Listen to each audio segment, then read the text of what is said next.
Hey, what's going on YouTube? In today's video I wanted to talk about my current PC, plans for an upgrade, and a plan for a new build entirely. But before I do so, make sure you watch my previous video because it has information about a giveaway. I'm giving away 3 copies of Chivalry Medieval Warfare, and I will be announcing the winners in my next Q&A video. So in this PC, the case is the Nzxt Phantom 410. I decided on this case because it has a more curvilinear look to it compared to some of the other more angular PC cases on the market. I don't really like my electronics to be really rigid and boxy. I like them to have a little bit of a curvature to them. And these cases are really good for displaying out in the open. A lot of people like their cases to be inconspicuous and blend with the rest of their gaming environment, their office environment. But my thinking is, if you're spending so much money on a gaming PC, why not display it loudly and proudly? So that's my current case. My motherboard is the Asus Sabertooth Z77. If you are planning to get a Sabertooth type motherboard like the new Haswell one is the Z87, I definitely recommend that you use a magnetic screwdriver to install the motherboard into the standoffs, because the standoff screw area is very depressed relative to where the thermal armor is. I'm really not sure how well the thermal armor does in comparing direct overclocking benchmarks, but the thermal armor definitely looks really cool. And part of the reason why I had my 8-pin CPU connector routed through the front instead of all the way around back is the thermal armor is blocking one of the exit ports of where the cable management slot for this case is, where you're supposed to route your CPU pin connector.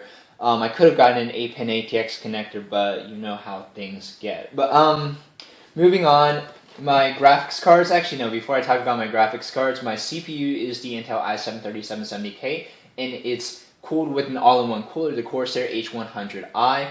The H100i's performance is pretty decent. I'm able to achieve 4.5 gigahertz on this CPU. I think it's a pretty, I don't know, maybe an average, slightly below average overclock. Some people have gotten into 4.7 gigahertz on the Corsair H100i, but if you are interested in the Corsair H100i, definitely get new static pressure fans for it because the default fans suck. I made a previous video about it.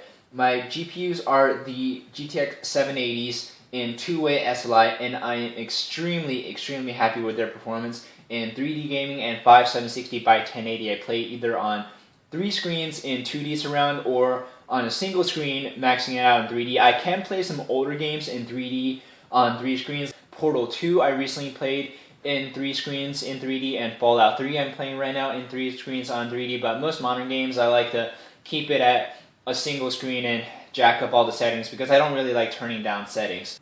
So the reason why I wanted to do a completely new PC build is that I have a lot of tech tips on my channel, but I haven't done a complete PC assembly from start to finish yet. So I felt that's something I should do, and that's something I really wanted to do for a long time. The centerpiece of that build is going to be the i7-4930K, the Ivy Bridge E model coming out in September. The Ivy Bridge E is going to launch with 3 SKUs. The first one is going to be the 4960X, I think, and the mid-range Ivy Bridge is going to be the 4930K, and the lower end is going to be the 4820K, which will only be a 4-core 8-thread, but the 4930K will be 6-core 12-thread CPU. And I really wanted that CPU because it definitely helps with video rendering a lot, and being a YouTuber, I render and edit a lot of videos, and streaming on that CPU definitely helps. Some people, when they build a PC and they don't want to build a separate PC for streaming, get some of the 6-core CPUs to help out with that because streaming takes a lot of CPU power.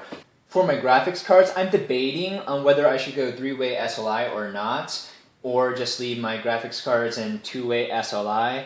I don't have any room in this case to test 3-way SLI before I move it all into a new build because I only have one more expansion slot. But the thing about 3-way SLI and why I'm so concerned about it is, first, I haven't seen a whole lot of benchmarks for it because a lot of them have been self-reported benchmarks as opposed to benchmarks from professional review websites, and self-reported benchmarks tend to be a little bit more inflated than those from professional websites. And also, what about video RAM? Because I want to play at 5760 by 1080, and video RAM bottlenecking might be a big concern there. So if I'm video RAM bottlenecked by adding another GTX 780, then there wouldn't be any point whatsoever. So I'll definitely have to think really hard about it. the next thing I want to do with the new build is I want to do custom liquid cooling. And it's not so much for the performance advantage. With custom liquid cooling, I'm looking to spend about $180 on a 420mm radiator, so that's 3 140mm radiators, and an all-in-one pump reservoir combo from XSPC with a CPU block, some tubing, and some distilled water. The goal of doing custom liquid cooling isn't necessarily for the performance advantage, because when you're only spending $200 on custom liquid cooling, then you're probably only going to get about, 400 megahertz of an additional overclock versus all-in-one liquid cooling. So price per performance wise, it's not a big difference, but it's just the satisfaction of learning about how custom liquid cooling comes together, and it'll look cool in my build.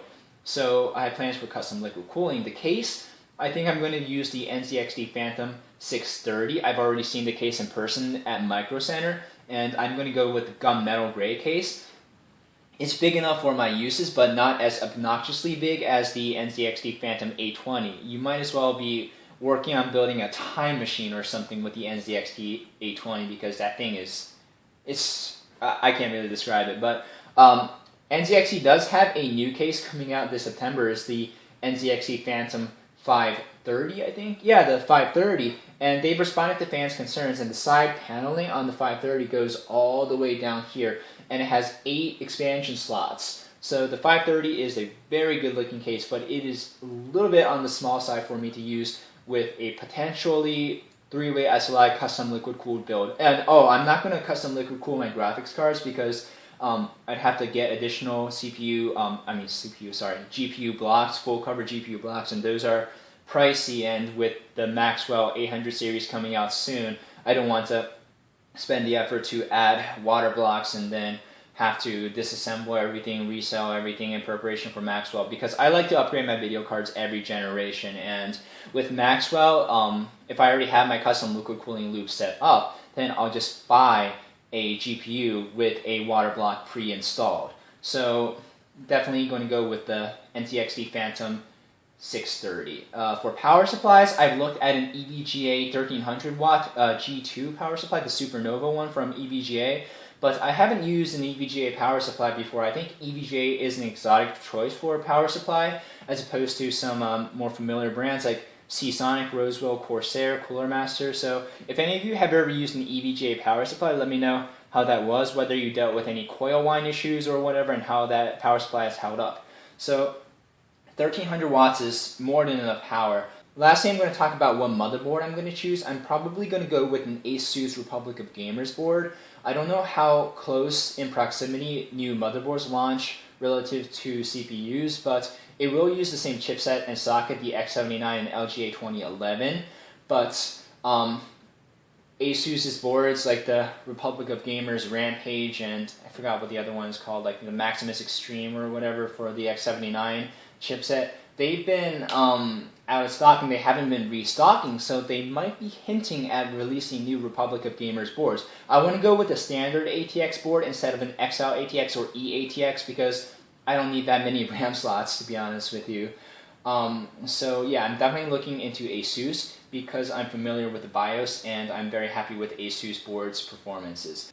So when all is said and done, I'm going to delegate this PC as my backup PC, and again, I will have more information and an update on when I have all the parts ordered and when you can expect my complete build guide video. Thank you guys very much for watching. I apologize if this video was a little bit rambly. Be sure to enter my giveaway by watching my previous video and leaving a comment. My name's David, and I'll see you next video.